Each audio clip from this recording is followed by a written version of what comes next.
a 7 Series hybrid. Like jumbo shrimp and military intelligence, it seems a concept that pulls at opposite poles.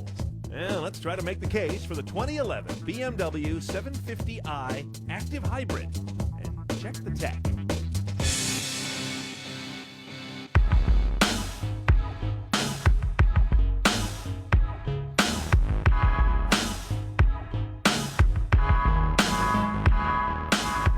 I tell you, I don't know what to make of the 6-figure hybrid Luxo sedan. Like the hybrid S-Class, hybrid Lexus LS, or the new Panamera hybrid. Isn't it just a lot of fashion, or worse, apologism? Now, to be sure, all these big battery cars emphasize performance without penalty, not absolute greenness.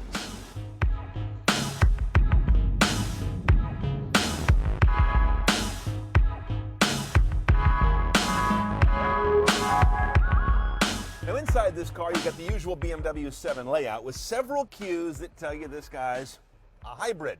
Still having a hard time getting used to that, but let's get to it. First of all, I've got the split screen set up with my hybrid layout on the right. You don't have to have that up there, but it's an interesting reminder that this car has got the electronics, the battery, the regeneration, the electric boost all going, and it's a very simple graphic. Unlike a lot of the Japanese cars that kill you with a master's in electrical engineering when they show you the hybrid layout. We know our sources. We've got CD. We've got an aux jack. That's standard. I do have an optional USB iPod deal over here. You got to pay more for that. Okay, this is interesting. Some new stuff here. Under Bmw Assist, which is their kind of their OnStar of sorts, there's something I want to show you. You've got a concierge service you can call, and you got roadside assistance, but this is something new. Here's BMW Search. When you dig into that, you get some internet services. You've got a built-in cellular radio in the car. Once you get into it, you've got this home screen. You've got a bunch of business quotes on the top. They know who the 7 Series buyer is. News will let you get some very simple news headlines, but not to read them, because that's a little dangerous. It lets you have them read to you, kind of like a really shabby podcast. But the most interesting tool here is the first one, Business Search. This is getting into the future of how navigation systems and communication are going to work. I can look up whatever I'm interested in. And once you find what you're looking for, this is a really quick way to get there. Click once, click again for start guidance, and off I go to get a cool, refreshing drink.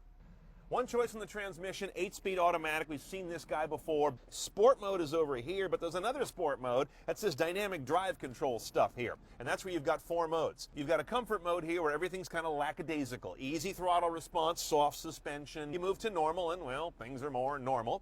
Then you go to sport where you've got the choice to configure this. Does it sporty up the chassis, the drivetrain and the chassis? And finally, Sport Plus is the most aggressive set of settings, and there's nothing to configure there. It takes everything to its most taut, holds RPMs the hardest, gives you the most response on the throttle, tightens up the dynamic suspension the most.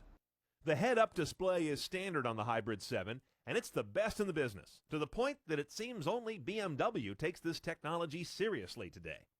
This is also one of the first BMWs to support the new integration of Twitter, Facebook, and web radio stations in iDrive. It uses Apple's iPod Out technology, but the look is still very much iDrive, not iOS, as we saw during its debut at the Geneva Auto Show. You need to have an iPhone, of course, and the smartphone cradle for it for the whole system to work.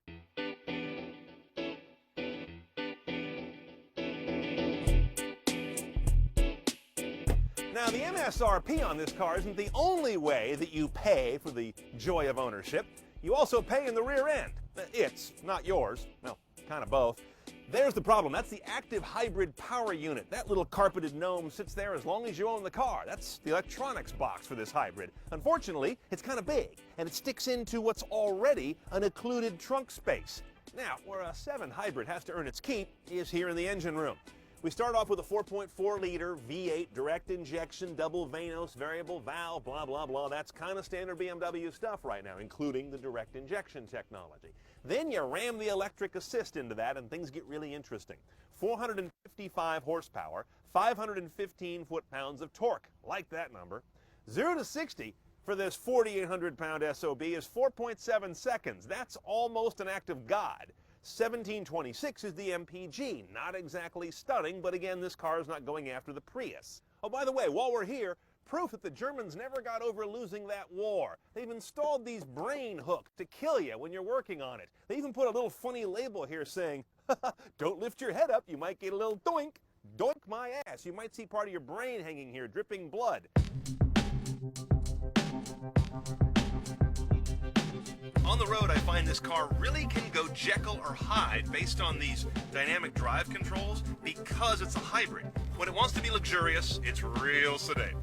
When it wants to kick your ass, it does a real good job of that. That's because it's got an electric motor in there, which can make serious more serious. Here's an odd one. When you come to a light and you've got the auto stop, the engine dies and you're waiting, it's ready to go. There's no power steering assist. So if you're sitting there in a stop situation and you want to start to sort of nibble your way toward the lane change you're about to make, the wheel's dead. You need 3 strong men and a monkey just to turn this thing. And as a result, the engine detects that and the car refires the motor.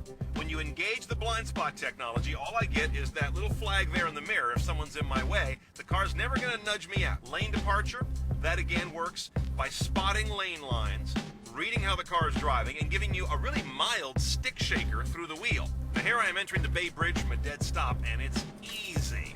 Wow, this car is fast. That's just great fun, to have a car that weighs this much, get out of its own way that quick. You grin a lot. Then you think about the 103,000. You don't grin so much. So here's the question. Who is this car for? The showy green nut or someone who's actually making a rational purchase? Let's compare the 7 Series.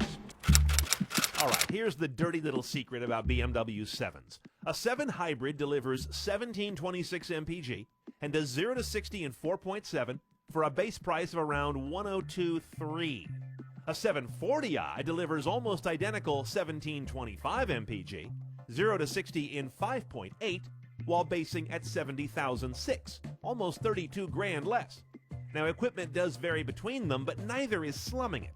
So the 7 Hybrid is 1.1 seconds faster at a cost of nearly $2,900 per tenth. I'd get the 740. I'd hardly miss the 1.1 seconds in a sprint, and even after loading up a few extra options for parity, I'd have around 20 grand left to go buy some carbon credits or something. Okay, let's price a 2011 BMW Active Hybrid 750i. Oh boy. Base price is $103,000 with delivery. So when you do that calculation where you figure out how many years it'll take to earn back the hybrid premium based on fuel savings, the number on this car is like 74 years, so let's ignore that. You buy it for other reasons. It's a speedy big guy. The major options you're going to want are the driver assistance package, $1,350 for the lane departure warning and also the blind spot assist technologies. The HUD is built in, the head-up display that comes with the car standard. Most everything else does as well, but $400 more for the iPod USB jack. It's an insult, I know, but you're going to want to do it. $2,200 gets you the rear seat entertainment system. Not really interesting to me, but some folks still like that sort of thing. At least the screens are really wide.